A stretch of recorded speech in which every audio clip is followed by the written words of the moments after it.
Good morning student.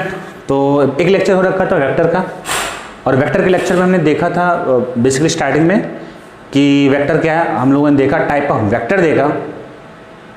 अब देख लो, बता देते कि आपको क्या क्या सीखना है। पहले से टारगेट रख लो कि इस चैप्टर में क्या क्या सीखना है। तो इस चैप्टर में सीखना है तुम्हें कि कैसे दो वेक्टर का या दो से ज़्यादा वेक्टर का एडिशन करना है, सबट्रैक्शन कैसे करना है, मल्टीप्लिकेशन कैसे करना है, ये सारी चीज़ें हम लोग देखने वाले हैं। तो सबसे पहले शुरुआत करते हैं एडिशन ऑफ वेक्टर।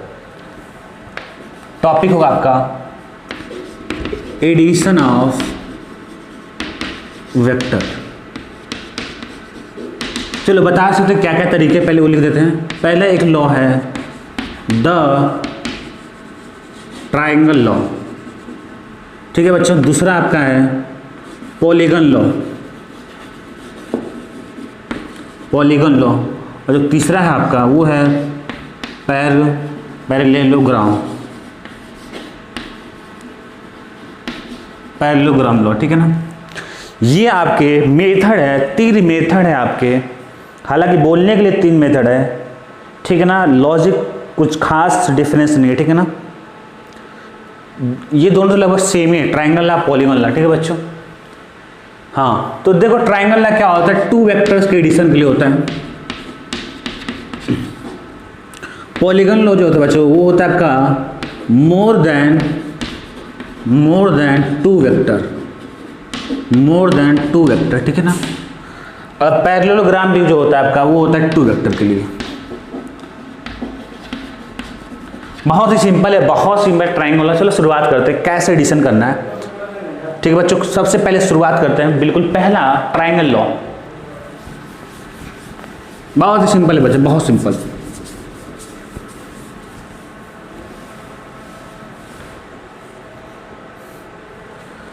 जो पहला लॉ है आपका ट्राइंगल लॉ, ठीक बच्चों। देखो क्या है, अगर मैं बोलूं कि आपके पास 2 वेक्टर है, एक वेक्टर ए है और दूसरा वेक्टर एक बी है, तो आपको क्या करना है, एडिशन करके बताना है कि इसका a प्लस बी क्या होगा, vector a plus vector b क्या होगा, ठीक है ना। देखो कैसे वेक्टर a प्लस बी, कैसे एडिशन ऑफ 2 वेक्टर करते हैं, ठीक है ना। एडिशन ऑफ 2 वेक्टर कैसे हम लोग करने वाले हैं ये देख लो तुम। ये ट्राइंगल लॉ वाला मेथड है, देखो कैसे हम लोग करते हैं। ध्यान से सुनना, ध्यान सुनना। इसमें क्या करना है कि आपको कोई एक वेक्टर चूज करना है, कोई भी वेक्टर चूज कर लो। इजी ये है ना, क्योंकि स्ट्रेट लाइन में इस डायरेक्शन, तो हमको इसको इजी चूज कर लेते हैं। हालांकि इसी भी चूज कर सकते, कोई दिक्कत नहीं है। तो मैंने क्या किया कि इसको चूज कर लिया मैंने, और मैंने ड्रॉ कर दिया उसी के पैरेलल, बिल्कुल सेम जिस डायरेक्शन में है बिल्कुल उसको उठा के यूं रख दो, सेम लेंथ सब कुछ सेम। तो ये मेरा हो गया ए। अब ये दूसरा वेक्टर बी है, आप क्या करो सीधे इसको उठा के रखना है। और कैसे रखना है बस यही सीखना है, कैसे रखना है ये तरीका बस बताना चाहिए। इस वेक्टर को आपको यहां से उठा के इसको यहां रखना है, ठीक है ना। यहां रखने का 2 वे हो जाए कि एक आप वैसे रख लो और एक या तो ऐसे रख लो।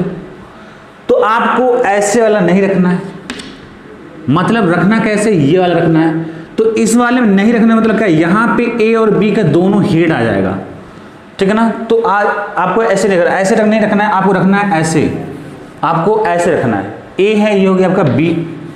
तो अब यहीं पे दिमाग में डाल लो कि जो ट्राइंगल लॉ में जब 2 वेक्टर को ऐड करते हैं तो ऐड इस तरह करते हैं, कोई एक वेक्टर आपने ड्रॉ कर दिया, ये फर्स्ट वेक्टर को ड्रॉ कर दिया, तो जो सेकेंड वेक्टर आएगा तो वो सेकेंड वेक्टर का जो टेल है वो फर्स्ट वेक्टर के हेड पे आएगा। कुल मिला के ये है कि हेड और टेल होना चाहिए, कभी भी ना तो टेल होना चाहिए ना तो हेड होना चाहिए, ठीक है ना। हेड टेल होना चाहिए, हेड टेल, ठीक है ना, या टेल हेड जो भी हो, ठीक है ना। तो यानी कहने मतलब ये है कि ये ए के हेड पे जो मेरा दूसरा वेक्टर बी है, मेरे को ऐसे रखना है, सेम डायरेक्शन में ऐसे ही रखना है, एकदम बिल्कुल ऐसे उठा के रखना है। इस कदर रखना है कि जैसे कि बी वेक्टर का जो टेल है ए के हेड पे हो जाए। अब इतना करने के बाद ये क्या है, ट्राइंगल लॉ है ना, तो वो ट्राइंगल बनाना है तुम्हें। कैसे, तो जो आप एक ये लाइन ड्रॉ करोगे, मतलब एक वेक्टर बोल लो बेसिकली, ये जो लाइन मिलाओगे, ये लाइन आपको मिलानी है। एक ये लाइन मतलब जो ये फर्स्ट वेक्टर, ये कौन सा आपका वेक्टर है? फर्स्ट वेक्टर है ना, और ये क्या है? सेकंड वेक्टर है।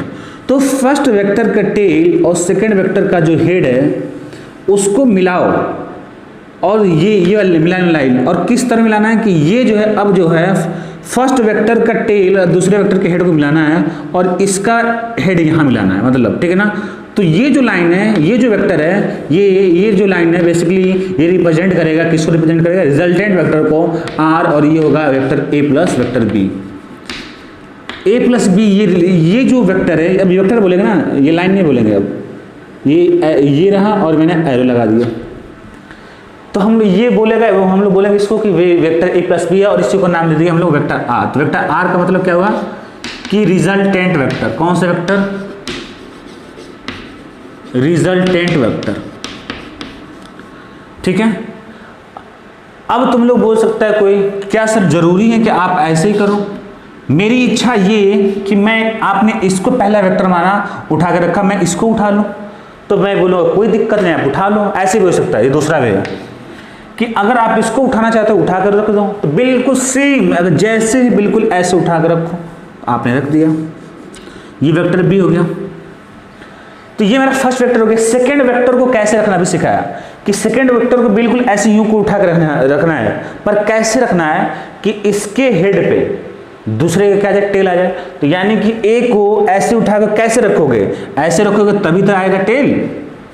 देखो हेड टेल इसलिए बोला कि हाँ हेड पहले वेक्टर का, तो दूसरा वेक्टर आपका कौन बनेगा? ए यहाँ बन जाएगा, उसका क्या होगा? टेल हो गया।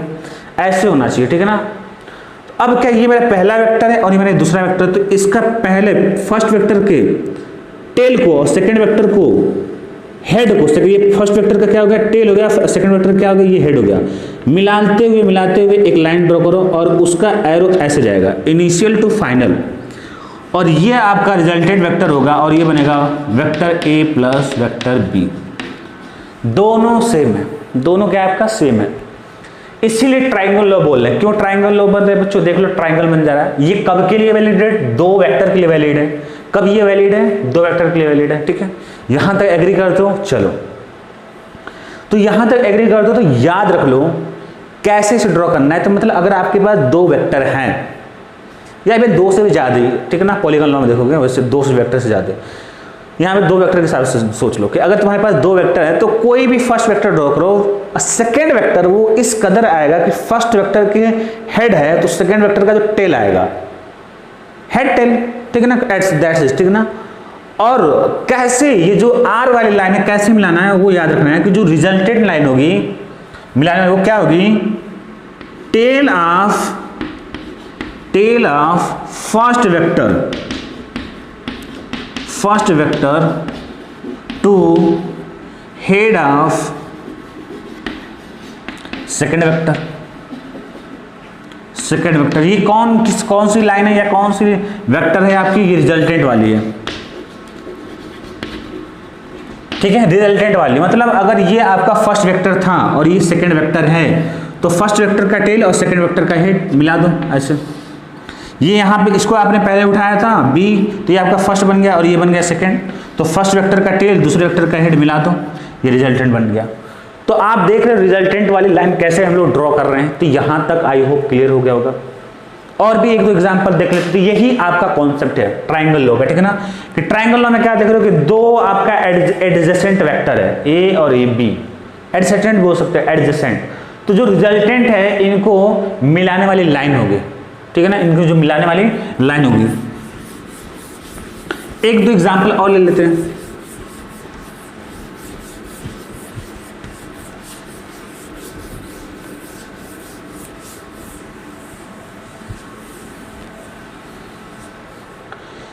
अगर मैं बोलूं बच्चों लाइक ऐसे, एक वेक्टर P है और एक वेक्टर Q है, ये ऐसे, और मैं बोलूं ड्रॉ करना है आपको vector P plus Q, vector P plus Q क्या होगा? चलो आप क्या करो, एक वेक्टर उठाओ कोई सा भी, तुम्हारी इच्छा। मैं P को ले लेता हूँ, P को ले लिया मैंने, और सेम बिल्कुल ऐसे उठा के ऐसे यूं रख दो यहाँ पे, ऐसे डायरेक्शन सेम होना चाहिए और मैग्नीट्यूड भी, दैट्स इट, कुछ भी चेंजिंग नहीं होना चाहिए। ये आपका कौन सा वेक्टर हो गया? P हो गया, और ये मान लो फर्स्ट वेक्टर है, फर्स्ट वेक्टर ये हो गया ना। अब बचता है second vector Q। Second vector क्या बचता है क्यू। क्यू को कैसे उठा के रखना है कि क्यू को ऐसे बिल्कुल सेम डायरेक्शन में उठा के ऐसे रखना होगा, पर इस कदर रखना है कि अगर ये पहले का वेक्टर है, ये पहला वेक्टर पी है, इसके हेड है, तो दूसरा वेक्टर कौन है क्यू, उसका टेल आना चाहिए। तो कैसे रखोगे आप, ऐसे रखोगे तभी तो आएगा ना, बिल्कुल डायरेक्शन नहीं चलना चाहिए, ये वाला डायरेक्शन है, ये क्या होगा आपका क्यू हो गया, और ये मेरा कौन सा वेक्टर है, सेकंड वेक्टर है, ठीक है। अब रिजल्टेंट वेक्टर मतलब अब वेक्टर p प्लस क्यू, ये दो वेक्टर का एडिशन भी क्या होगा, वेक्टर होगा, और मैं इसको क्या बोलूंगा, रिजल्टेंट वेक्टर, वेक्टर r बोलूंगा। तो वेक्टर p प्लस क्यू बोलने को बोल रहा है, मतलब क्या, vector p plus Q find करो, इसका मतलब क्या, r को पता करना, रिजल्टेंट कैसे पता करेंगे, जो कैसे पता करेंगे, फर्स्ट वेक्टर का टेल और दूसरे वेक्टर का सेकंड वेक्टर का क्या हेड से मिलाने वाले एक लाइन ड्रॉ कर दो, और एरो लगा देने का मतलब क्या कि ये आपका क्या बन गया, वेक्टर बन गया। तो ये आपकी क्या होगी, आर वेक्टर रिप्रेजेंट करेगा, मतलब क्या, वेक्टर p प्लस क्यू, ठीक है। अगर आप चाहते हो q से लेके ड्रॉ करना तो q को उठा लो, पहला वेक्टर मैं बोलूं कि आप लोग q ले लो, पहला वेक्टर क्या q, तो q कैसे आपका ऐसे है, इसे मान लो फर्स्ट है। सेकंड वेक्टर क्या आपका p है, तो p को कैसे रखोगे, p को किस तरह रखोगे ताकि कि इसके हेड पे p का टेल आए, p का यानी कि ऐसे रखोगे तभी तो आएगा ये p, और ये सेकंड वेक्टर हो गया। अब इस लाइन को तुम ऐसे मिला दो तो ये बनेगा आपका क्या, आर वेक्टर बन गया। तो दोनों का आंसर क्या है, सेम ही, और दोनों सही है, ये भी सही है और ये भी सही है। अब तुम बताओ क्या टफ है, बहुत ईजी है, क्या ये बहुत ईजी है। एक दो एग्जाम्पल और लेना चाहते हो तो ले सकते हो।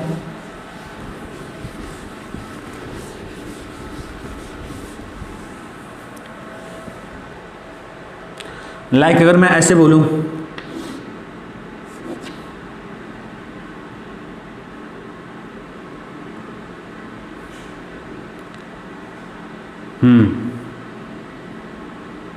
वेक्टर p ले लो और एक वेक्टर ये q ले लो, ठीक है, ये इसकी लेंथ मैंने लंबा कर दिया।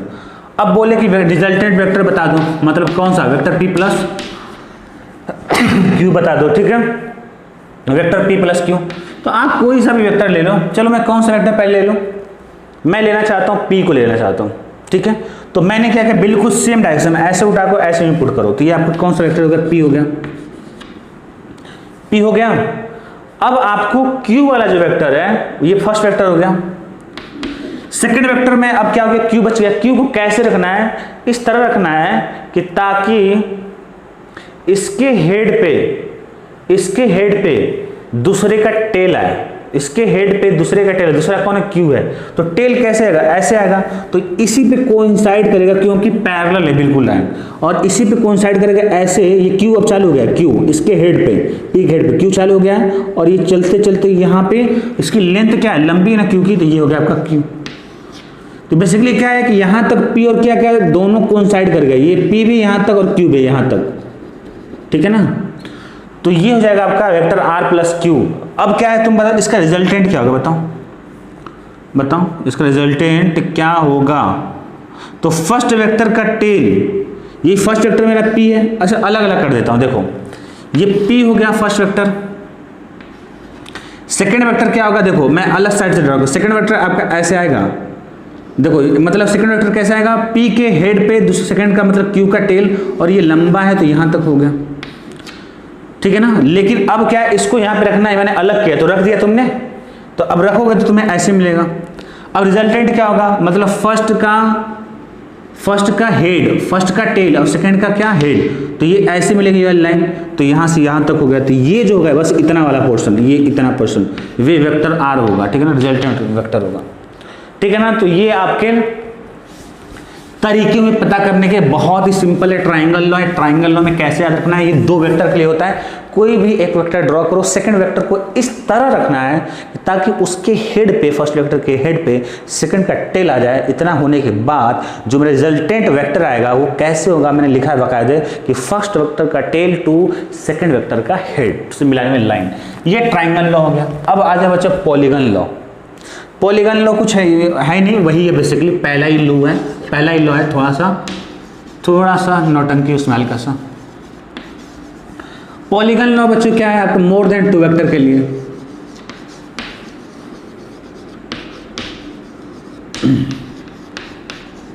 जैसे मैं बोलूं कि एक वेक्टर आपका ए हो गया, ये एक वेक्टर आपका बी हो गया ये, और कोई वेक्टर आपका एक सी हो गया ये, और कोई आपका एक वेक्टर डी हो गया ये, और कोई वेक्टर आपका ई हो गया ये। अब ये A B C D E 4 vector है बच्चों, 4 वेक्टर, ठीक है, 4 वेक्टर है, सॉरी 5 वेक्टर है ए बी सी डी। अब बोला कि रिजल्टेंट वेक्टर क्या होगा, वेक्टर आर। रिजल्टेंट वेक्टर क्या है, और बोल क्या रहे वो कि वेक्टर जो आर है वो vector A plus vector B plus vector C plus vector D plus vector E है, ये बताना है बच्चों।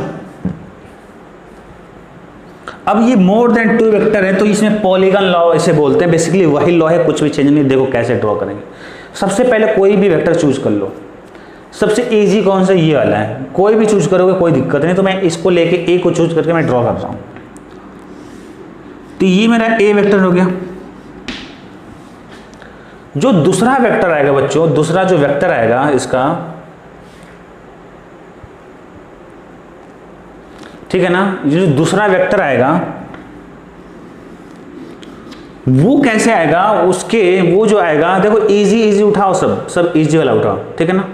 जो दूसरा वेक्टर आएगा इसको देखो, इसको फटाक से वहां सेट हो जाएगा, वहां पे क्या हो जाएगा, बहुत इजीली सेट हो जाएगा। तो जो दूसरा वेक्टर आएगा वो क्या आएगा, इसके हेड पे दूसरे का टेल, वैसे ऐसे उठा कर रख दो, ये हो गया क्या आपका वेक्टर बी,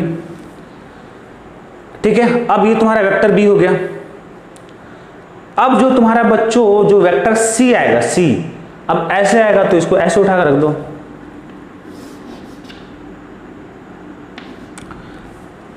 डी को आप ऐसे उठा कर रख दो, देख रहे हो, देख दो, फर्स्ट का हेड, सेकंड का, ए का हेड तो बी का टेल, बी का हेड तो सी का टेल, सी का हेड तो डी का टेल, हेड टेल। अब क्या बचा ई का, तो ई को आप ऐसे रख दो। ई की क्या जो लेंथ है बच्चों, ई की लेंथ क्या छोटी है, ठीक है ना, आपकी ई की लेंथ क्या आपकी छोटी यूं है। अब ये तुम्हारा मैंने ड्रॉ कर दिया, और मेरे को क्या पूछ रहा है बच्चों, वो मेरे को ये पूछ रहा है कि आप हमें बता दो। अच्छा एक काम करते हैं ना, थोड़ा सा और अच्छे से ले लें क्या, ई वाला वेक्टर तुम ऐसे ले लो, ई वाला वेक्टर समथिंग ऐसे ले लो, कुछ एंगल पे। तो अगर ई वाला वेक्टर लोगे तो तुम्हारा कैसे बन जाएगा, आपका ऐसे बन जाएगा, ये ई वाला वेक्टर हो गया। अब बस तुम ये चेक कर लो क्या हेड टेल है, सब सही है, कोई दिक्कत नहीं अगर हेड टेल है। अब रिजल्टेंट वेक्टर पता करना। रिजल्टेंट वेक्टर सिंपल है, बस वही वाली कहानी कि फर्स्ट वेक्टर मेरा ए है, तो ए के ऐसे थोड़ी लंबी कर लो, ए के टेल से, और फाइनल वेक्टर मेरा कौन है, इनिशियल वेक्टर फाइनल, ये पहला है, और सबसे लास्ट वाला वेक्टर ये है, ई है। तो आप क्या करो कि पहले के टेल और दूसरे के हेड, मतलब दूसरा मतलब यहाँ पे क्या फाइनल वाला कौन है, ई, तो इसका क्या हो जाएगा हेड। तो आप क्या करो, मिला दो इसको, क्या करो मिला दो, एक सेकंड, इसको ऐसे कर दो। ये आपकी लाइन मान लो कि ए क्या छोटी है, ए क्या छोटी है, मैं थोड़ा सा फिगर अच्छा बनाने के लिए ऐसा कर रहा हूँ। तो ए का हेड, ए का टेल यही था ना, और जो मतलब इनिशियल वेक्टर का टेल और दूसरा फाइनल वेक्टर का हेड, यही तो बचा है ना, एक ये बचा और एक बचा। ऐसे बोल लो या ऐसे बोल लो कि आपको ऐसे मिलाना ताकि पॉलीगन बन जाए, एक क्लोज पॉलीगन बन जाए। तो कैसे मिलेगा क्लोज पॉलीगन, तो आप ऐसे मिलेगा, और ये आपकी बन जाएगी आर बन जाएगी, और आर क्या हो जाएगा आपका A plus B plus C. ये पूरा ये जो लेंथ है ये बताएगा कि A plus B plus C plus D plus E. Clear है। तो क्या वही तो कहानी है, कुछ है क्या इसमें नया, कुछ नया नहीं है, कुछ भी नया नहीं है बच्चों, कुछ भी नया नहीं है। क्यों नया नहीं है भाई, वहां पे दो था, यहाँ पे दो से ज्यादा है, उसमें भी एक लाइन में क्लोज करते थे ट्राइंगल को, ऐसे था ना इसमें, एक ये हो गया और एक ये हो गया, तो कब क्लोज होगा, इसको मिला दो, यही तो क्लोज होगा ना।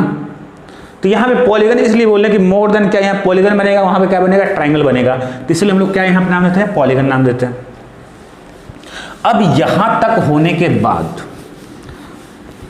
एक और एग्जांपल ले लेते हैं, इसको तुरंत ट्राइंगल लॉ के बाद क्लोज पॉलीगन पॉलीगन लॉ पढ़ाने का मतलब क्या है, ताकि आपको पता चल सके कि डिफरेंस कुछ नहीं है, दोनों सेम है। बस अगर मैं बोलूं कि ये वेक्टर ए है, एक वेक्टर आपका बी है ऐसे, और एक वेक्टर आपका सी है ऐसे, और एक वेक्टर आपका डी है ऐसे। रिजल्टेंट वेक्टर बताना है A plus B plus C plus D. तुम्हारी इच्छा, जहां से चालू करना है कोई दिक्कत नहीं, डी से चालू करना है डी से कर लो, ए से करना है ए से कर लो, बी से करना है बी से कर लो, सी से करना है सी से कर लो, कोई दिक्कत नहीं, सब सेम आएगा। प्रैक्टिस करोगे समझ में आ जाएगा किससे इजी होगा। एक उठा लो, आप एक उठा लिया, ये मेरा एक वेक्टर हो गया। सेकंड वेक्टर किसको उठाना चाहते हो? सेकंड वेक्टर किसको उठाना चाहते हो? चलो मैं बताता हूं, पहले बी को उठा लो, ठीक है ना। देखो ऐसा तुम इजी बता दे, इजी। बी सी को अगर करेंगे तुम कन्फ्यूज जाओगे, एक ही लाइन को इंसाइड कर जाएगी, कौन सा लें ताकि तुमको इजी लगे। ऐसे सी को जो है ना, चलो इसी को सी कर लो, बस 3 वेक्टर लो, ठीक ना। ए बी सी 3 वेक्टर है। अब आपको बताना है कि क्या होगा। तो ये आपका ए हो गया बच्चों।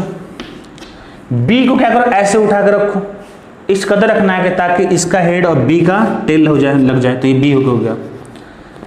बचा क्या? सी बचा। सी को आप रख दो सेम डायरेक्शन में उठा के ऐसे रख दो, आपका ये सी हो गया। आपका छोटा है ना, लेंथ इसकी छोटी है, लेंथ सेम होनी चाहिए बिल्कुल, ये हो गया सी हो गया। अब इसका ये ए बी सी हो गया। क्लोज पॉलीगन बनाना है, क्लोज पॉलीगन। कैसे क्लोज पॉलीगन होगा, ठीक है ना। क्लोज पॉलीगन कैसे होगा, या ऐसे आपको याद रखना है कि इसका फर्स्ट वेक्टर का टेल और सेकंड वेक्टर का क्या, हेड मिला दो। ये आर को रिप्रेजेंट करेगा, क्लियर है। ये किसको रिप्रेजेंट करेगा, आर को रिप्रेजेंट करेगा, ठीक है बच्चों। तो ऐसे बहुत सारे पॉसिबल है, आप जितना चाहो कर सकते हो, कोई दिक्कत नहीं है, ठीक है ना। तो बस वही कहानी है कि बस आप हेड टेल करो और इनिशियल फाइनल को मिला दो, दैट्स इट, कहानी खत्म हो जाती है। तो ये रहा पॉलीगन लॉ। ये क्या रहा बच्चों आपका, पॉलीगन लॉ रहा। दोनों ही सेम है, कोई दोनों में डिफरेंस ज़्यादा कुछ नहीं है। अब आते मेन स्टोरी पे, यही सबसे मेन है।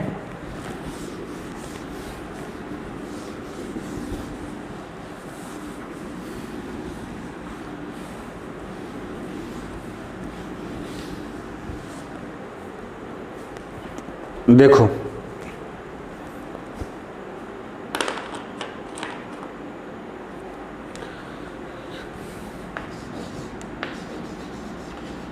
पैरेललोग्राम लॉ, देखो अच्छी समझना इसको। ये क्या बोलता है कि अगर आपके पास 2 वेक्टर है, एक वेक्टर ये है आपका, देख ले दिख रहा है कि नहीं अच्छे से, बहुत जरूरी देखना, सही है। एक वेक्टर बच्चों ए है, इसे मैंने मान लिया ए, और एक वेक्टर मैंने ये बी ले लिया, और इनके बीच का एंगल थीटा हो, इनके बीच का एंगल क्या हो, थीटा हो, और आपको बताना हो कि इसका रिजल्टेंट वेक्टर क्या होगा, मतलब ए प्लस बी, ठीक है। ये वेक्टर ए है और ये वेक्टर बी है, तो इसका रिजल्टेंट वेक्टर क्या होगा। एक तो ये तरीका कि आपको ट्रायंगल लगा दो कि ये ए बना दो यहाँ से, और बी को क्या करो यहाँ से ऐसे सेट कर दो, क्यों ना, क्योंकि बी का क्या होना चाहिए, ये पहला वेक्टर होगा तो बी का क्या, इसका जो है हेड है, दूसरे का क्या, टेल बी, और ये बन जाएगा आपका रिजल्टेंट। ये ड्रॉ कर दिया, मेरे को वैल्यू अब निकालना हो, देखो फॉर्मूला आने वाला है, क्योंकि एंगल दे रखा है इसके बीच का। देखो पैरेललोग्राम लो, देखो जो भी लॉ बना, जैसे ट्रायंगल में ट्रायंगल बन रहा था, पॉलीगन में पॉलीगन बन रहा था, इसमें पैरेललोग्राम बनेगा। देखो कैसे रिजल्टेंट पता करना है बता रहा हूँ। एक के पैरेलल एक वेक्टर ड्रॉ करनी है, एक के पैरेलल एक लाइन ड्रॉ करनी है, और इसके बी के हेड से पैरेलल यहां से, ठीक है, उतनी ही लेंथ का, ये इतना है तो ये इतना जाएगा। हाँ देखो, कभी भी कोई वेक्टर बना रहे हो तो उसका मैग्नीट्यूड डायरेक्शन चेंज नहीं करना, वरना पूरी वेक्टर चेंज हो जाएगी। इसलिए मैग्नीट्यूड और डायरेक्शन सेम रखना है, इस डायरेक्शन तो इस डायरेक्शन में। मैग्नीट्यूड मतलब क्या, लेंथ। तो ये हो गया बच्चों आपका क्या, यहाँ तक सेम लेंथ, ये यहाँ से यहाँ, ठीक है। ये हो गया ए वेक्टर, ये ए है तो वो भी ए हो जाएगा, ठीक है। दूसरा वेक्टर क्या करना है, बी के पैरेलल ए से होते ड्रॉ कर दो वेक्टर बी के पैरेलल, ठीक है। तो ये मेरा कौन सा हो गया बच्चों, ए हो गया, और ये मेरा क्या हो गया, बी हो गया। ये मेरा देखो बी है, लेंथ सेम है, इसका लेंथ सेम है और डायरेक्शन भी सेम है, तो जो वैल्यू है वेक्टर बी का जो वैल्यू होगा ये वैल्यू सेम होगा, तो वेक्टर बी हो गया, ठीक है। ये मेरा ए हो गया, ये मेरा बी हो गया। अब इसे भूल जाओ, रिजल्टेंट कैसे मिलेगा, इसे भूल जाओ। सोचो कि ये वेक्टर और ये वेक्टर ए और बी कैसे मिलता है, फर्स्ट का हेड और सेकेंड का टेल मिलाने वाली लाइन ये होगी। ये रिजल्टेंट को रिप्रेजेंट करेगा वेक्टर आर को, और वेक्टर आर क्या होगा, A plus vector B. By the triangle line मैंने पता कर लिया कि ये जो वेक्टर आर होगा वेक्टर ए प्लस बी होगा। अब पैरेललोग्राम लॉ क्या बोल रहा है देखना, पैरेललोग्राम लॉ बोल रहा है कि अगर एक पैरेललोग्राम हो जिसकी ए और बी एडजेसेंट साइड हो, ये साइड हो गया ना, तो जो डायगोनल होगा ना बच्चों, जो डायगोनल होगा वो किसको रिप्रेजेंट करेगा, रिजल्टेंट वेक्टर को। देख लो इसको, अगर तुम भूल जा रहे हो तो बाय द ट्रायंगल अगर ए और बी है तो मेरे को रिजल्टेंट ये मिल जाएगा, और ये रिजल्टेंट है क्या, पैरेललोग्राम लॉ का क्या है, डायगोनल है। तो ये याद रख लो, पैरेललोग्राम में जो मेन लाइन है कि जो रिजल्टेंट वेक्टर होता है, मेन लाइन मैं थीम लाइन बता रहा हूँ, जो आपका रिजल्टेंट वेक्टर होता है वो क्या बोलता है, वो क्या होता है, डायगोनल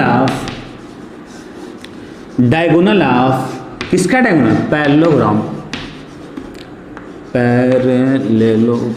पैरेललोग्राम, ठीक है ना। ये रिप्रेजेंट करता है किसको, ए प्लस बी को। तो बेसिकली अगर मैं डायगोनल की वैल्यू निकाल लूं तो मेरे को आर की वैल्यू आ जाएगी। चलो निकालते हैं, चलो निकालते। एक काम करो, अब यहां तक होने के बाद तुम्हें क्या करना है कि इस ए को लाइन को बढ़ा दो, आप ए वाली लाइन को क्या करो, बढ़ा दो, बढ़ा दिया आपने। और बी ये जो है ना, ये वाला बी वाला, ये वाला इस हेड से, मतलब इनका जो ये वाला पॉइंट है, यहां से क्या करोगे, एक परपेंडिकुलर डाल दो, तो ये ऐसे मिलेगा। अब इसको मिटा दो, ये हो गया, ये हो गया यहां तक। अब हमें ये बताओ कि बच्चों ये जो एंगल है, अगर ये बी और बी वेक्टर क्या पैरेलल है, ये दोनों वेक्टर क्या है, पैरेलल है, तो अगर ये इनके बीच यहां पे थीटा बना रहा है, ये एंगल क्या है, थीटा, कहां से, ए वाली लाइन से, मतलब हॉरिजॉन्टल लाइन से, तो क्या ये भी एंगल थीटा होगा, ये तो पढ़ाई होगा रूल। अब हमें तुम ये बता दो बच्चों कि ये समझो कि एक ट्राइंगल है, क्या है, समझो एक ट्राइंगल है, बस ये वाला ट्राइंगल देखो, ये वाला आपको देखना, ये वाला ट्राइंगल, ये और ये वाला, तो फिगर कॉम्प्लिकेटेड हो जाएगा नहीं समझोगे तो। ये ट्राइंगल देख रहे हो, अगर मैं इसको साइड में कर दूंगा, साइड में इसको साइड में ड्रॉ कर देता हूँ, एक ट्राइंगल बन गया जिसका ये 90 डिग्री है और ये क्या आपका बी है, यही तो मेरा वेक्टर बी है ना, तो समझ लो क्या एक ट्राइंगल में उसका लेंथ क्या आपका बी है। अगर, और ये क्या आपका थीटा है, अगर मैं पूछूं कि ये वाली लेंथ क्या होगी, ये वाली लेंथ क्या होगी, तो तुम लोग बोलोगे क्या कि सर आप एक फॉर्मूला लगा दो, कॉस थीटा। कॉस थीटा क्या होता है, बेस अपॉन में क्या होता है, हाइपोटेनस, कॉस थीटा। तो कॉस थीटा के लिए बेस क्या होगा, ये वाली लेंथ हो जाएगी, ये वाली लेंथ है ना, मैंने मान लिया एक्स, तो ये हो जाएगा एक्स अपॉन में हाइपोटेनस, हाइपोटेनस क्या आपका बी है, तो एक्स इक्वल टू क्या आ गया, B cos theta, B cos theta. तो ये जो लेंथ है वो आ गया बी कॉस थीटा, तो मैं यहाँ पे लिख देता हूँ कि ये आपका हो गया बी कॉस थीटा, ठीक है ना। और ये जो वेक्टर ए था, ठीक है ना, तो इसका मतलब क्या, लेंथ के फॉर्म में ये क्या है, ए है, अगर लेंथ की तरह डील करो तो। इस वेक्टर बी को क्या है ना कि बी क्या लेंथ रखा है ना, तो वेक्टर बी को अगर लेंथ देख रहे हो तो समझो ये बी लेंथ है, ये ए लेंथ है, और ये बी कॉस थीटा हो गया। अब मेरे को ये पता करना है, तो ये पता करने मतलब क्या, मैं ये पता कर लूँ, तो इसके लिए तुम्हें क्या करना पड़ेगा, ये थीटा के एंगल के सामने है, आपको ये जो लाइन है ये क्या है, परपेंडिकुलर है, और ये क्या थीटा के सामने जो साइड होती है उसे बोलते हैं परपेंडिकुलर। तो मेरे पास कौन सा फॉर्मूला लग जाएगा फिर उसके लिए कि sine theta equals to perpendicular upon में क्या, बेस, ये ना परपेंडिकुलर मान लो, ये परपेंडिकुलर निकालना है, तो साइन थीटा हो जाएगा, परपेंडिकुलर निकालना है, और बेस कितना है बच्चों, सॉरी बेस नहीं, हाइपोटेनस, हाइपोटेनस, और हाइपोटेनस कितना है बच्चों तुम्हारा, हाइपोटेनस क्या बी है, तो ये होगा b। तो p जो है, p क्या आपका ये वैल्यू है परपेंडिकुलर निकालने वैल्यू, वो क्या होगा b इंटू में क्या साइन थीटा। तो ये हो गया b इंटू में साइन थीटा। ये जो लेंथ है बच्चों, ये हो गया आपकी लेंथ, ये कितनी होगी b साइन थीटा होगी। यहां तक एग्री करते हो? यानी कुल मिला के ये है, कुछ नया नहीं है कि अगर ये लेंथ और ये लेंथ निकालने के लिए इसे ट्रायंगल मान लो और इसके लिए cos थीटा लगाओ तो b cos थीटा मिल जाएगा। अगर ये b cos थीटा है तो b sin थीटा होगा, दैट्स इट। एक पता कर लिए तो एक अपने आप हो जाएगा, ठीक है।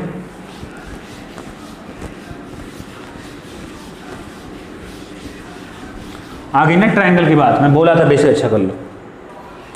अब हमको तुम बताओ कि ये पूरी लेंथ कितनी है। ये पूरी length a plus B cos theta और ये कितना है आपका, ये लेंथ b साइन थीटा है।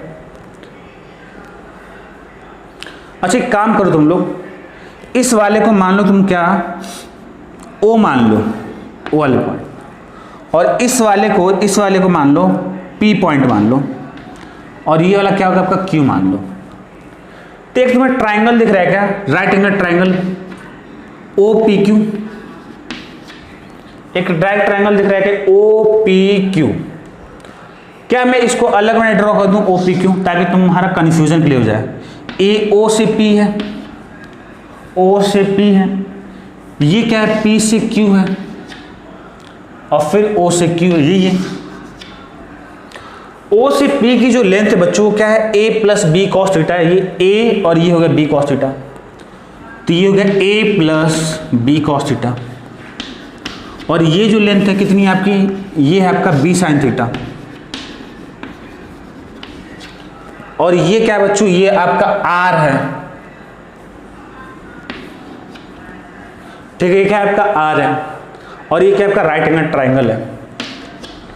तो हमको a दिया था शुरुआत में, b दिया था और थीटा दे रखा था, तो ये पूरा नोन है, a plus B cos theta और b साइन थीटा पूरा क्या नोन है।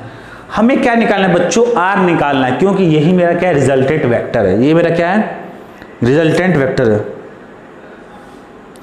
ठीक है, यही मेरा क्या है बच्चों रिजल्टेंट मेरा क्या है वेक्टर है। तो हमें रिजल्टेंट वेक्टर निकालना मेरा काम था, मेरा क्या काम था रिजल्टेंट वेक्टर निकालना। तो अब तुम निकाल सकते हो ना, राइट एंगल ट्राइंगल है, तो राइट एंगल ट्राइंगल में क्या है बताओ, ये क्या है हाइपोटेनस होता है, हाइपोटेनस का स्क्वायर इक्वल्स टू परपेंडिकुलर का स्क्वायर प्लस में क्या हो जाएगा बेस का स्क्वायर। तो हाइपोटेनस क्या आपका आर का स्क्वायर है, परपेंडिकुलर के तो पहले बेस लिख लो, ठीक है ना। तो a प्लस बेस का स्क्वायर मतलब बेस कितना है a plus B cos theta. तो a plus B cos theta का होल स्क्वायर प्लस में क्या हो जाएगा परपेंडिकुलर का स्क्वायर, परपेंडिकुलर कितना है बच्चों b sine theta, b sine theta का स्क्वायर हो गया। अब मैं इसको मिटा दे रहा हूं, तुम्हारे हेल्प के लिए मैंने कर दिया था। इसको आगे सॉल्व करो, मेरा टारगेट क्या है आर निकालना। इसको सॉल्व करोगे बच्चों तो ये मिलेगा, ओपन करो a प्लस बी का होल स्क्वायर, तो a का स्क्वायर प्लस में b का square cos square theta, a square plus b square plus 2ab, यानी कि 2a इंटू में क्या b कॉस थीटा। ये मैंने ओपन कर दिया तो मेरे को ये मिलेगा कि a square plus b square cos square theta plus 2ab cos theta. अब ये मेरा है तो इसको मैं लिख सकता हूँ ओपन करके कि b स्क्वायर इंटू में क्या साइन स्क्वायर थीटा। यहाँ तक एग्री करते हो, मतलब क्या करना है आपको ओपन कर देना है। अगर यहाँ तक एग्री करते हो तो आपको क्या करना है कि यहाँ पे इस वाले दो टर्म को देखो, बी स्क्वायर कॉस थीटा और B square sine square theta, उसको देखो। तो अगर मैं उसको बच्चों लिखने की कोशिश करूँ ए स्क्वायर, तो ये दोनों टर्म है B square cos square theta B square sine square theta, इसमें कॉमन क्या है बी स्क्वायर, तो मैं लिख सकता हूँ कि बी का स्क्वायर इंटू में cos square theta plus sign square theta. अब ये लिख लिया, ये लिख लिया, ये लिख लिया, तो बचा क्या है, ये बचा, तो प्लस 2ab कॉस थीटा। यहां तक एग्री करते हो? अगर यहां तक एग्री करते हो तो फिर तुम्हारा काम हो गया। चलो मैं इधर लिखता हूं,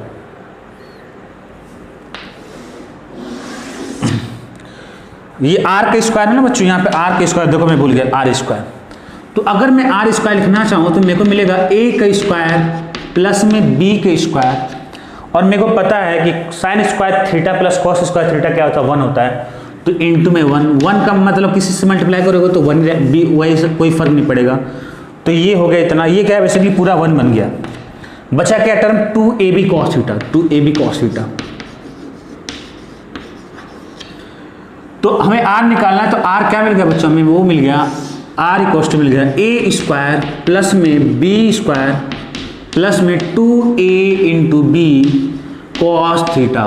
very very very very important.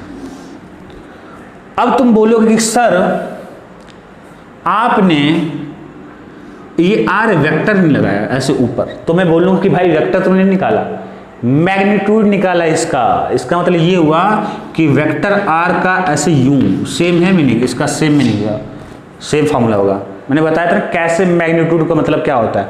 Magnitude, तो ये बहुत ही इंपॉर्टेंट फॉर्मूला है बच्चों, r equal to root A square plus B square plus 2ab cos theta. Very very important. समझ लो कि फिजिक्स में ऐसा कोई चैप्टर बहुत कम होगा जहां पे इसका यूज ना हो, जहां पे इसका यूज ना हो। तो ये मैंने डिफाइन कर दिया कैसे कि ये आपके पास 2 वेक्टर दिया था, एक वेक्टर ए था एक वेक्टर बी था, इनके बीच का एंगल क्या था आपका थीटा था। तो मैंने बता दिया कैसे कि इसके पैरेलल एक ड्रॉ कर दो, इसके पैरेलल एक ड्रॉ कर दो, तो जो डायगोनल वाली लाइन होगी वो रिजल्टेंट वेक्टर को ड्रॉ कर बताएगी। अब इसको बढ़ा के तुम ऐसे कर लो, ये बी cos थीटा आ जाएगा, बी sin थीटा आ जाएगा, और बड़ा ये इस वाले ट्रायंगल में क्या लगा दो, पाइथागोरस थ्योरम लगा दो, उससे सॉल्व करोगे तो तुम्हें मिल जाएगा r equal to root A square plus B square plus में 2ab cos थीटा। चलो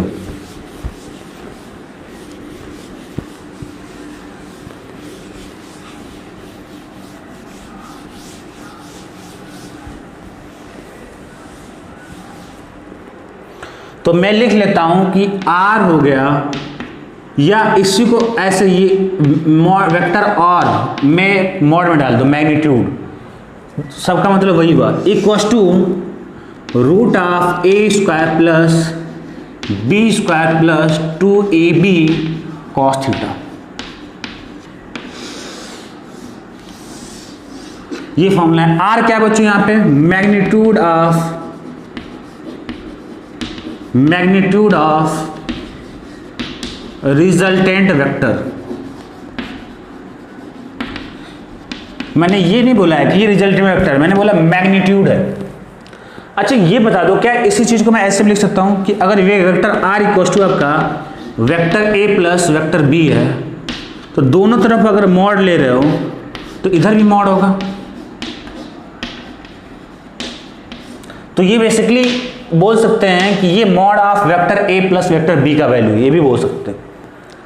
आप देख लो एक ही चीज को कितने वे हैं, ये जानना जरूरी है, कंफ्यूजन नहीं रखना है। तो हमें ये सिखाना था, तो ये आपने सीख लिया कि चलो आपके पास फॉर्मूला याद हो गया, आ गया, इसको याद रखना कि ऐसे याद रखना बस r, ये समझाने के लिए मैंने बता दिया कि r equal to root of A square plus B square plus 2ab cos theta. अगर इतना हो गया तो एक और चीज हम लोग निकालने वाले हैं। अब मैं इसको जा रहा हूं मिटाने, नहीं अभी रहने देता हूं, काम पड़ेगी इसकी। बच्चों ये आपका रिजल्टेंट वेक्टर है, ये जो थीटा है ये क्या है, ये जो थीटा है बच्चों ए और बी का पूरा एंगल है, ए और बी के पूरा एंगल है, ठीक है ना। और जो बीच वाली जो लाइन है, जो डायगोनल लाइन है, वो रिजल्टेंट लाइन है। तो अब मैं क्या बोल रहा हूँ कि जो रिजल्टेंट वेक्टर है ये डायगोनल लाइन, वो ए वाली वेक्टर से कितना एंगल बना रही, अल्फा। कितना बना रही, अल्फा। याद रखना ये जो थीटा है वो एंगल बिटवीन टू वेक्टर है। ये जो थीटा ये पूरा ये इतना ऐसे, ये थीटा है। थीटा क्या है, एंगल बिटवीन टू वेक्टर। और यहाँ पे जो अल्फा है वो जो है अल्फा आपका एंगल मेड बाय मेक या मेड देख लेना, मेरी भी अच्छी तो इंग्लिश नहीं है। एंगल मेड बाय, मेड नहीं हो मेक होता है शायद, है ना। Angle make by resultant vector R किससे बना रहा है, विथ वेक्टर ए। ये है ना आपका, ये जो रिजल्टेंट वेक्टर ये वाली लाइन है वो ए से कितना बना रही है, एंगल अल्फा। और थीटा क्या, ये ए और बी के बीच का एंगल है। तो अल्फा में निकालना है बच्चों, अल्फा निकालना है तो फिर वही वाली बात है, triangle, right angle triangle O P Q बना दो, यही है ना मेरा। ये वाली क्या है, ओ है, ये क्या आपका पी है और ये क्या है, क्यू है। ओपी की लेंथ क्या है, ओपी की वो है ए प्लस में बी कॉस थीटा, तो ये हो गया ए प्लस बी कॉस थीटा, ये क्या है बी साइन थीटा। अब ये एंगल तुम्हें पूछ रहा है, ये एंगल क्या है, यही तो मेरा आर रिजल्टेंट वेक्टर है ना, ये मेरा आर है और ये ए, ये क्या है बच्चों अल्फा है, तो ये क्या हो गया आपका अल्फा हो गया, और ये 90 डिग्री है। तो हम लोग यहाँ पे अल्फा में को पता करना है, तो मैं अल्फा कैसे पता करूंगा, मैं फॉर्मूला लगाऊंगा कि tan alpha equals to, tan alpha क्या होगा परपेंडिकुलर अपॉन में क्या बेस, परपेंडिकुलर क्या आपका बी साइन थीटा है, तो यहाँ पे कर लो बी साइन थीटा अपॉन में क्या हो जाएगा बेस ए प्लस बी कॉस थीटा।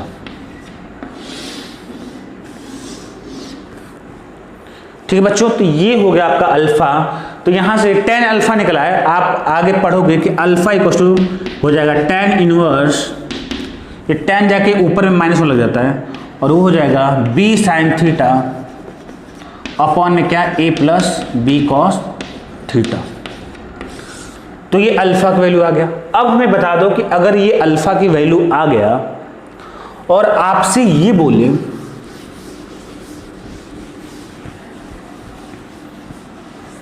कि रिजल्टेंट वेक्टर, ये जो रिजल्टेंट वेक्टर है ये इस बी वाले वेक्टर से कितना एंगल बनाएगा, तो मैंने मान लिया कि ये जो एंगल क्या है बीटा है, क्या है बीटा है, बीटा है।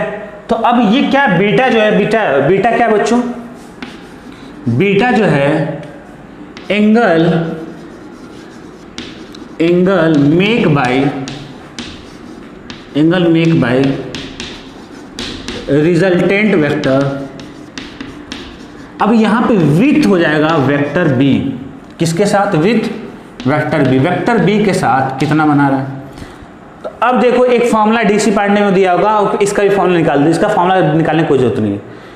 अब ये जो अल्फा है ये और ये बीटा है, अल्फा प्लस बीटा वो किसके बराबर है जी, ये अल्फा और ये बीटा, ये पूरा एंगल क्या है थीटा है, यही है ना पूरा एंगल थीटा, ए और बी के बीच का यही तो है ना पूरा थीटा। तो थीटा को क्या लिख सकते हैं अल्फा प्लस बीटा, या alpha plus beta equals to क्या थीटा।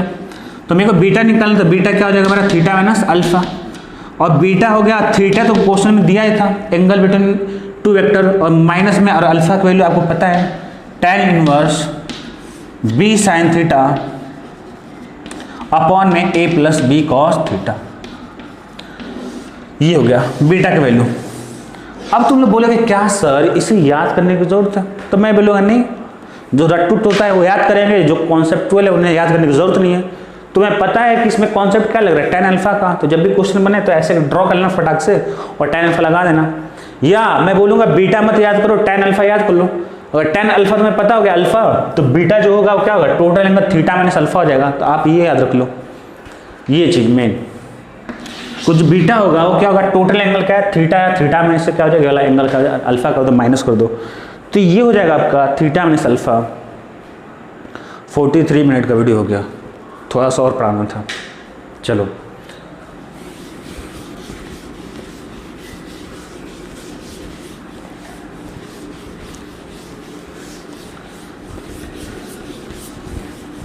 थोड़ा सा फास्ट पढ़ा देता हूँ लास्ट में, ठीक है ना, लास्ट का 10 मिनट्स थोड़ा सा फास्ट ज़रूरत है, क्योंकि 1 घंटा से ज़्यादा वेक्टर मैं वीडियो नहीं रखना चाहता। चलो मैं समराइज कर देता हूँ। क्या दिया है कि अगर आपके पास 2 वेक्टर ए है और एक वेक्टर क्या बी है और इनके बीच का थीटा है, तो पैरेललोग्राम ये बोलता है कि अगर आप ऐसे मिला दो इसको बी, ये बी के पैरेलल हो गया बी और ये हो गया ए, तो ये जो डायगोनल होगा बच्चों इसे होगा आर, और ये रिप्रेजेंट करेगा रिजल्टेंट वेक्टर को, और इसकी जो वैल्यू होती है वो होती है आपका A square plus B square plus 2ab cos theta. अगर ये रिजल्टेंट वेक्टर ए वाले वेक्टर से अल्फा बना रहा है, तो इस tan अल्फा की जो वैल्यू होगी वो हो गया इसका b का sine theta, b sine theta upon में a plus B cos theta.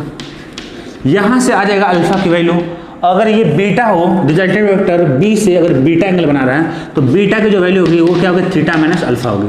यही मेन पॉइंट है बस, ठीक है। अब हम आ जाते हैं, थोड़ा सा बचा हुआ उस पर आते हैं।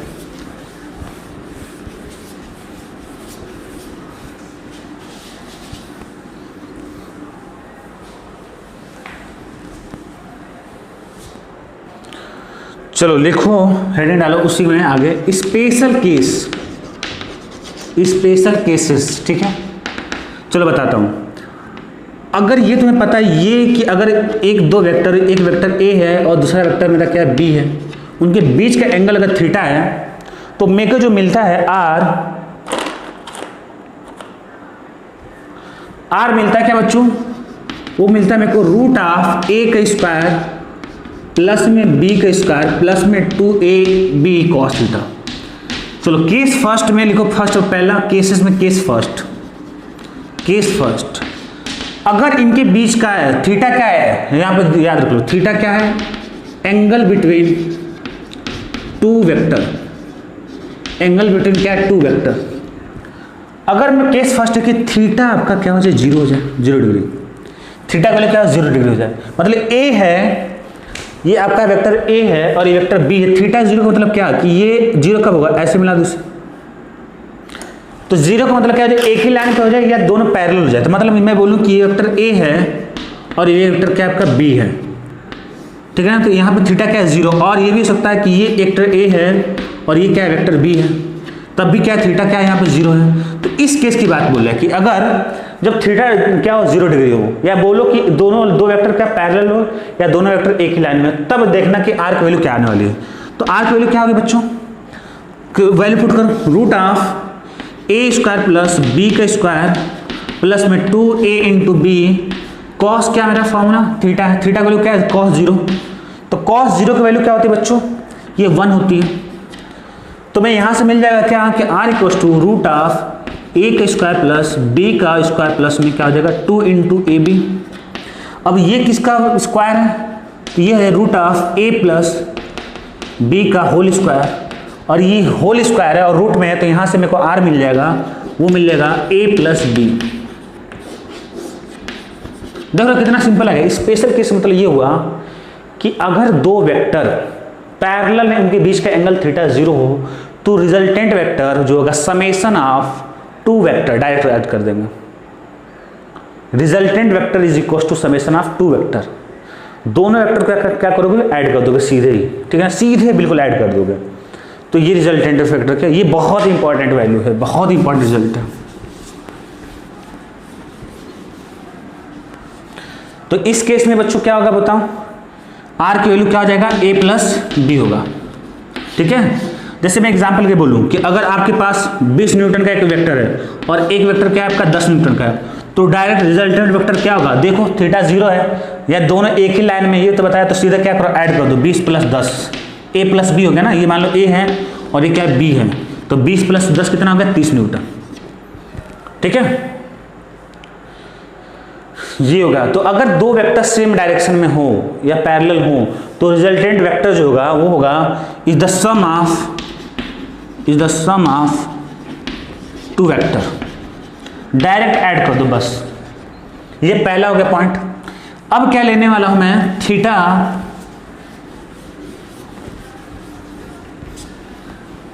का वैल्यू क्या ले लो, पाई बोल लो या 180 डिग्री, ठीक है बच्चों।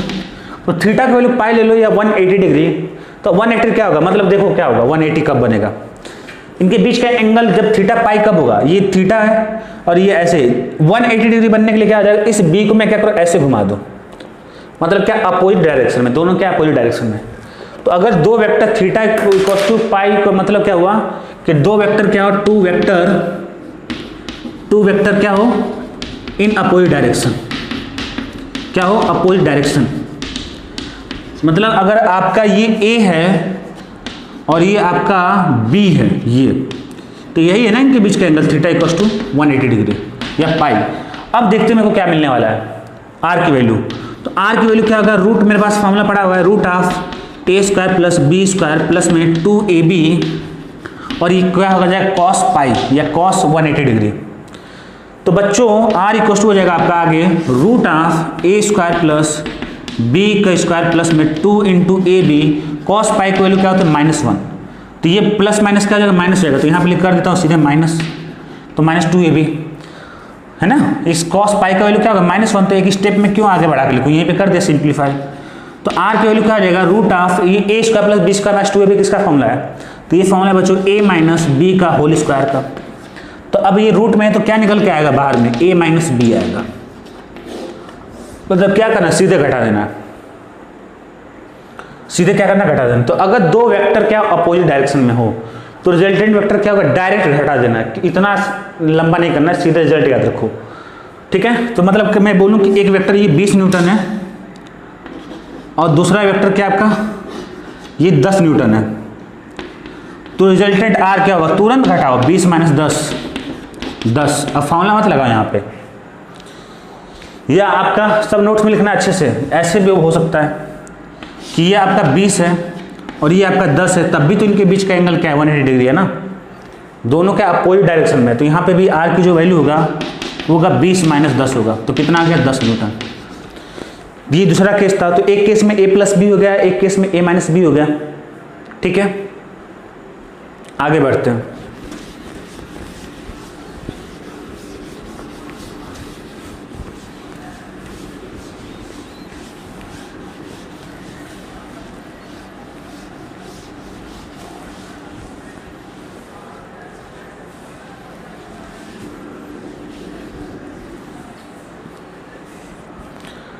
आगे बच्चों है कि इनके बीच का एंगल केस थर्ड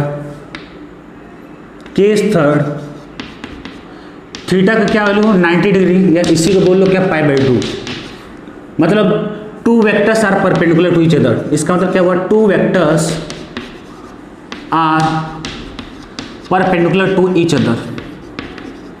अगर दो वेक्टर क्या हो परपेंडिकुलर टू ईच अदर तो कैसे निकालेंगे, मतलब एक वेक्टर ये आपका हो गया a और दूसरा वेक्टर b हो गया और इनके बीच का एंगल क्या है 90 डिग्री, या मतलब क्या π/2, तब रिजल्टेंट वेक्टर क्या होगा। चलो पहले तो हमें ये बता दो cos π/2 वैल्यू क्या होता है 90 डिग्री 0। अब चलो मेरे पास फॉर्मूला पता है r इक्वल टू क्या रूट ऑफ a का स्क्वायर प्लस में b का स्क्वायर प्लस में 2ab cos π/2, थीटा वैल्यू क्या π/2। अब ये हो जाएगा रूट ऑफ a का स्क्वायर प्लस में b का स्क्वायर प्लस में 2ab और cos π/2 की वैल्यू क्या होता है 0। 0 को किसी भी चीज में मल्टीप्लाई करोगे तो क्या हो जाएगा 0, तो ये वाला पूरा टर्म क्या होगा 0 हो गया। तो मतलब r की वैल्यू क्या मिलेगा मेरे को रूट ऑफ a का स्क्वायर प्लस में b का स्क्वायर, दैट्स इट, ठीक है। तो सीधे क्या हो जाएगा r equal to root of a square plus b square, ठीक है। तो कभी भी दो वेक्टर है उनके बीच का एंगल क्या हो 90 डिग्री हो तो उनके जो रिजल्टेंट वेक्टर क्या होगा a square plus b square, मतलब एक वेक्टर a है एक वेक्टर b, इनके बीच का एंगल क्या 90 डिग्री, तो रिजल्टेंट क्या होगा ऐसे जाएगा ना इनके बीच का। अगर तुम लोग ड्रॉ करोगे पैरेललोग्राम, ऐसे देख लो पैरेललोग्राम ड्रॉ करो, मतलब ऐसे b के पैरेलल एक लाइन और a के पैरेलल यहाँ से एक लाइन, तो यही वाली लाइन होती है ना, मतलब इसके बीच से जाएगी। तो ये क्या है आपका ये जो r है और r की वैल्यू क्या root of a square plus b का स्क्वायर, ठीक है ना। तो r की वैल्यू क्या होगी यहाँ पे root of a square plus में b का स्क्वायर, ठीक है बच्चों। एग्जाम्पल के लिए अगर मैं बोलूं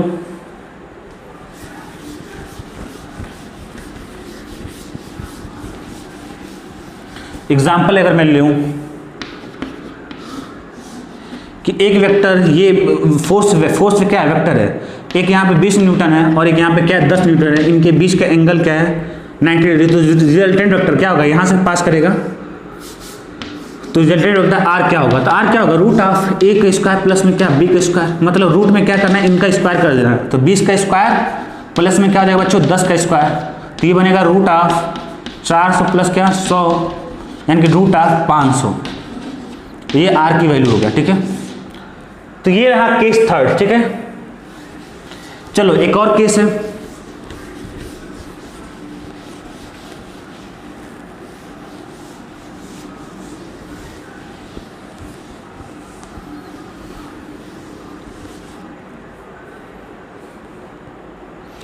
अब ये केस फोर्थ है कि when two vector A and B have same magnitude,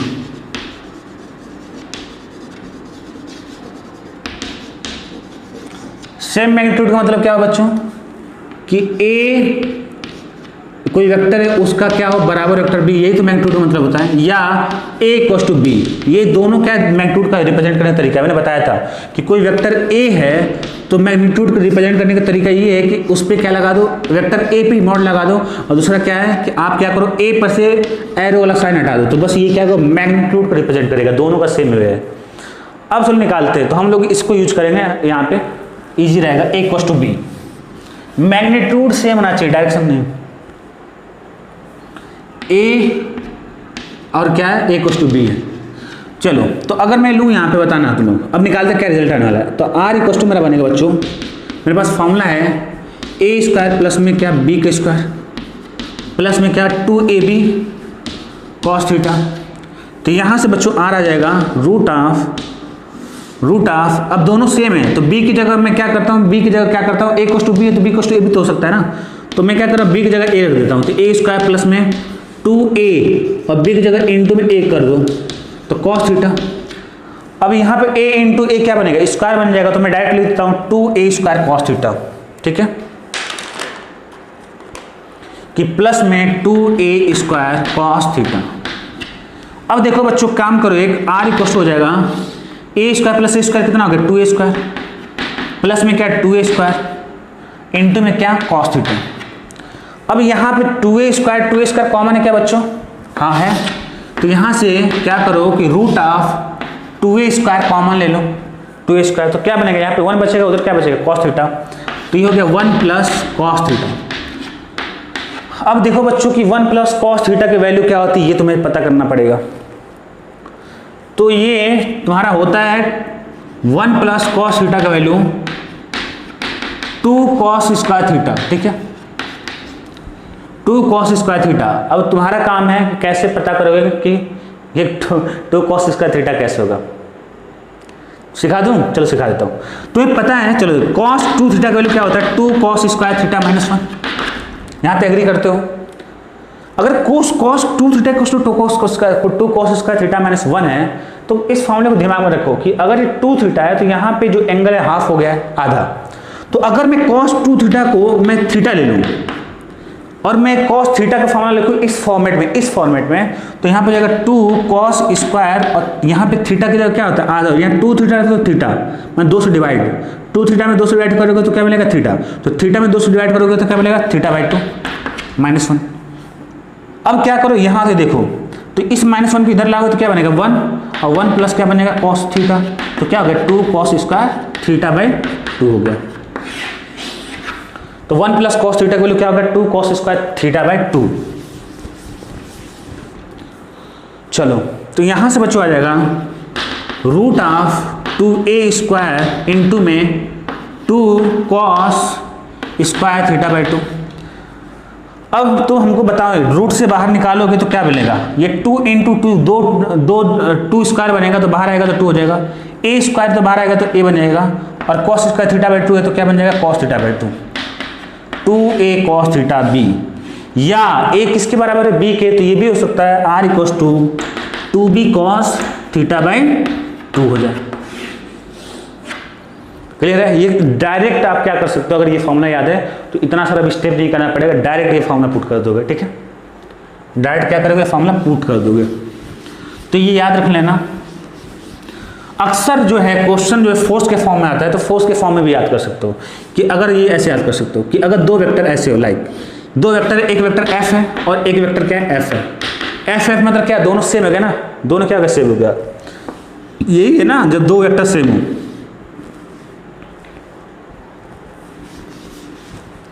जब आपके दो वेक्टर क्या हो सेम हो, तो अगर मैं मान लूँ कि ये F वेक्टर है और ये भी फोर्स है, उनके बीच का एंगल क्या है थीटा, तो जो रिजल्टेंट वेक्टर है बच्चों वो क्या होगा, यहाँ से बीच से पास करेगा और यानी कि R वो हो जाएगा 2F cos theta by 2, that's it. आप इसको ऐसे भी याद कर सकते हो, ये फोर्स के रिलेशन में, अक्सर फोर्स के फॉर्म में डील करते हैं, तो ऐसे भी याद कर सकते हो। अगर मैं यहीं पे बोलूँ कि एक फोर्स यहाँ पे 20 न्यूटन है और एक फोर्स यहाँ पे ऐसे ले लो 60 न्यूटन है, और यहाँ पे ये भी फोर्स कितना है 60 न्यूटन है, रिजल्टेंट क्या होगा? तो डायरेक्ट पुट करो वैल्यू, R = 2 इंटू एफ दोनों सेम है 60 और इंटू में क्या कॉस, और मान लो कि ये एंगल दिया है आपको कितना 60 डिग्री दिया है, तो कॉस 60 अपॉन में क्या 2, तो यहाँ से हो जाएगा R की वैल्यू 60 × 120 और कॉस हो जाएगा 60/2 कितना 30, कॉस 30 हो गया, और कॉस 30 की वैल्यू कितना होता है sin 60 के बराबर, यानी कि √3/2 हो गया। ये हो गया आंसर, निकाल देना, सॉल्व कर लेना। तो ये बच्चों हो गया आपका आंसर, ठीक है। इसका very very very very most important, ठीक है।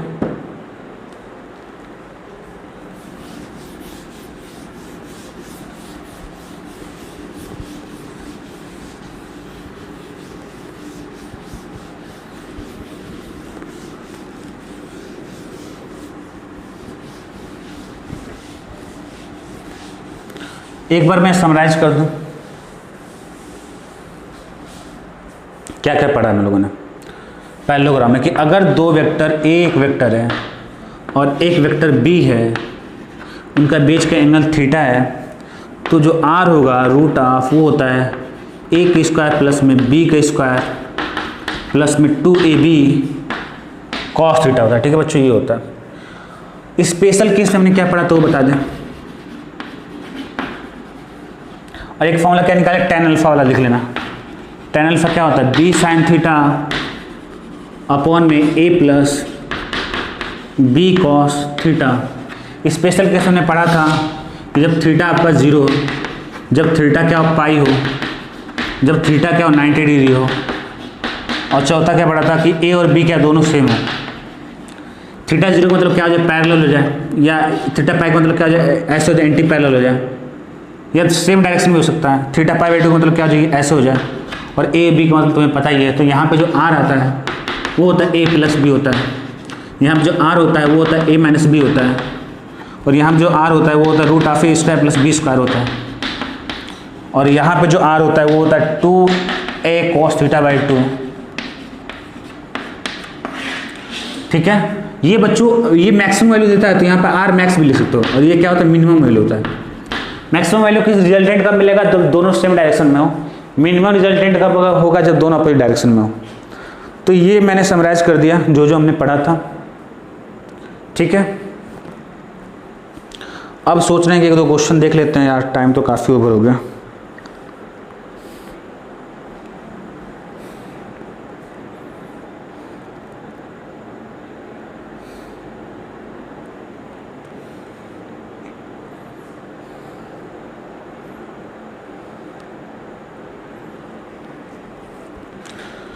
चलो डीसी का एक सिंपल सा क्वेश्चन करा देते हैं।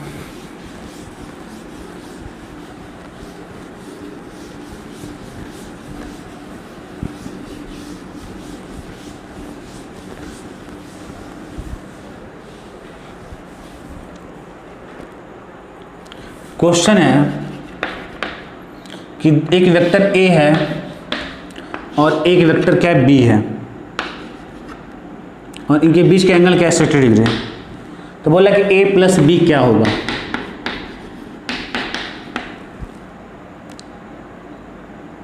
और बोला given that A equals to 4 unit और B इक्वल्स टू क्या है 3 यूनिट। पहले तो बहुत लोग करेंगे जिन्हें वेक्टर नहीं पता होगा, तो बोले A प्लस B पूछ रहा है और A 4 है B 3 है, तो 4 3 7 हो गया। भाई गलत है, वो अलजेब्रिक एडिशन नहीं कर सकते ना, वो मेंशन करा कि A और B क्या दोनों वेक्टर है। अच्छा जब एरो दिखा दोगे ना, जब देखो अगर A ऐसे लिख रहे हो वेक्टर तो वेक्टर A रहेगा, लेकिन जब एरो बना दोगे ना तो ऐसे बस A रहेगा, या यहाँ पे भी A हो सकता है और यहाँ पे भी हो सकता है, ठीक है ना। यहाँ पे अब एरो मत बनाना, दो दो एरो नहीं होना चाहिए। तो अगर A और B दो वेक्टर है बच्चों, तो A की वैल्यू 3 यूनिट और B की वैल्यू 4 यूनिट, तो A plus B resultant vector. अब बोलोगे सर यहाँ पे वेक्टर क्यों नहीं लगाया, तो वेक्टर क्योंकि ये मैग्नीट्यूड पूछ रहा है कि क्या पूछ रहा है मैग्नीट्यूड। वो जो आप फॉर्मूला निकालते हो R = √A² plus B² plus 2AB cos theta, वो मैग्नीट्यूड होता है, ठीक है ना। तो मैग्नीट्यूड पूछ रहा है बच्चों, तो आप फॉर्मूला लगा दो आर का फॉर्मूला लगा दो। आर का मतलब क्या होगा, ए प्लस बी, तो हो जाएगा रूट ऑफ ए के स्क्वायर प्लस बी के स्क्वायर प्लस 2ab इंटू में कॉस थीटा कितना, कॉस 60 है, तो ये हो गया रूट ऑफ ए स्क्वायर, ए का वैल्यू कितना है 4 के स्क्वायर 16 हो गया, बी का स्क्वायर 3 का स्क्वायर 9 हो गया, 16 9 25, 2 into A B, A into B 4 3 12, cos 60 sine 30 अंश के बराबर होगा 1/2। तो यहाँ से वैल्यू हो जाएगा आपका 2 से 2 कट जाएगा और 16 में 25 हो जाएगा और 25 प्लस 12 हो जाएगा, 25 12 कितना हो जाएगा 37 रूट 37। तो आर की जो वैल्यू हो जाएगी बच्चों वो हो जाएगी रूट ऑफ 37। ठीक है बच्चों, काफ़ी लंबा लेक्चर रहा यार, मैं भी थक गया, 1 घंटा 5 मिनट हो गया। देखो 1 घंटे का लेक्चर जा रहे हैं आपके, हालांकि छोटा ही करता लेकिन टॉपिक ऐसा था कि बीच में अपन रुक नहीं सकते। ठीक है चलो यार।